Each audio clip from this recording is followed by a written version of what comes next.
Donald Trump is set to make a low-key trip to Britain within the next few months in a bid to avoid the mass protests which would meet a state visit. It was reported today. The U.S. president was originally invited on a full-blown state visit, which would include staying with the Queen in Buckingham Palace. Reuters, but the trip has been repeatedly delayed, because Mr. Trump fears the opposition he could face from Brits who dislike him. Now it has been claimed that in early 2018 he will come to Britain anyway, but it will be a stripped-back trip without the trappings of an official state visit. The Evening Standard reported that Mr. Trump would stay with the U.S. ambassador rather than the royal family as he held talks with Theresa May and other officials. The visit would reportedly form part of a tour of several different countries, and would not include the extravagant celebrations which are attached to state visits. Mrs. May invited the president for a state visit days after he took office in a bid to build closer relations with the U.S. in the aftermath of Brexit. But the invitation prompted a huge backlash as leading politicians said Mr. Trump should not be granted the honor because of his controversial policies on immigration and terrorism.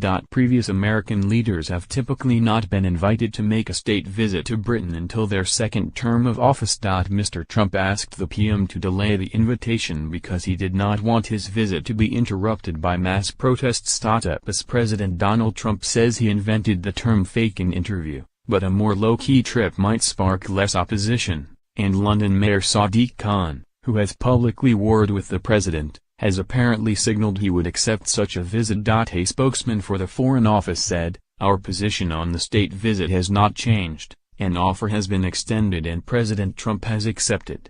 Exact dates for President Trump to visit have not yet been arranged."